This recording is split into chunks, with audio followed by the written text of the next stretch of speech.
Well, g'day curd nerds. Today we're doing a cheese taste test, and this is the Lactose-Free Caerphilly that we made not so long ago. I just happen to have my test subject here. This is my lovely daughter Amy. Hi. Hi, right.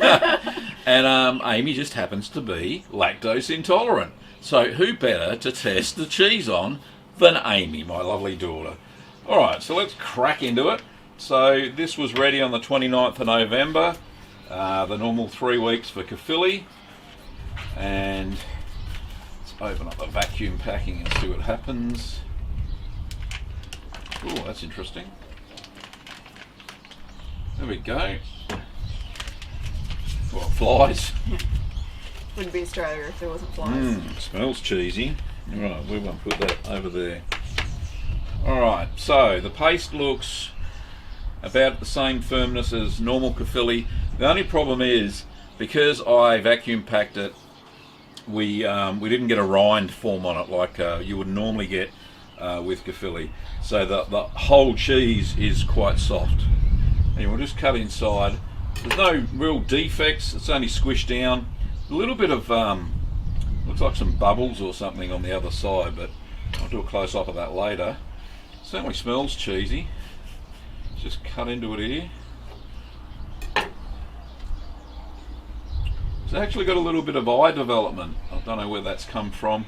Probably come from the lactose-free milk, but not sure. But the paste looks very much like Caerphilly as well. So all good so far. Now, if it tastes terrible, we'll soon know. Alrighty. So grab a cracker, Amy. So shall I be, that's a rather large piece of cheese. Yes. Is that what you want? Is that alright? Well, if it's bad, a little bit, right? Oh, it's crumbly like Caerphilly too. So good. Do you know if that's like just as big, just bigger? Like, it's fine. I don't know. Let's have a look. Will that do? I've touched it all over. Hang on. Let me just have a smell first. Oh, I've lost it. Now it's all over my shirt. Oh, it smells cheesy. Oh, it's really salty. Like, oh, that is nice. Come on, you have a go now.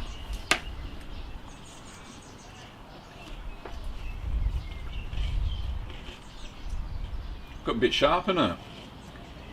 Quite salty. Very creamy. It is very creamy, which is good because it's supposed to be creamy. That's a good thing about it, yeah. It's got a little bit of a vinegary sort of nose, hasn't it? Tastes very much like goat's cheese. Yeah, yeah. And it does have that kind of goat's cheese tang too when you think about it. Which is, you don't normally get that with cow's milk. But maybe because the lactose wasn't there to convert into lactic acid, well, hopefully the starter cultures acted on the glucose and the galactose that was left behind. Maybe that's why the strange taste, but certainly edible. Would you like some more? Why not? Why not, seeing that you can eat the whole thing? I'll let you know in half an hour, Dad, if it's actually like. Alright, well, we can always come back on video in half an hour. To see if I'm maximum pregnant bloated. It's been 30 minutes now, and I have officially survived. Nice.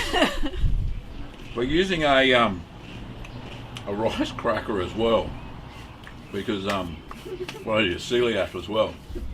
Can't help herself. Anyway. Yeah, a little bit tart, but certainly has the Caerphilly white paste in the middle, which is really good. Just think of cheese you can appreciate. Do you know what it kind of tastes like? It tastes almost a little bit winey. Yeah, it does a little bit, doesn't it? Yeah. Like a Sauv Blanc.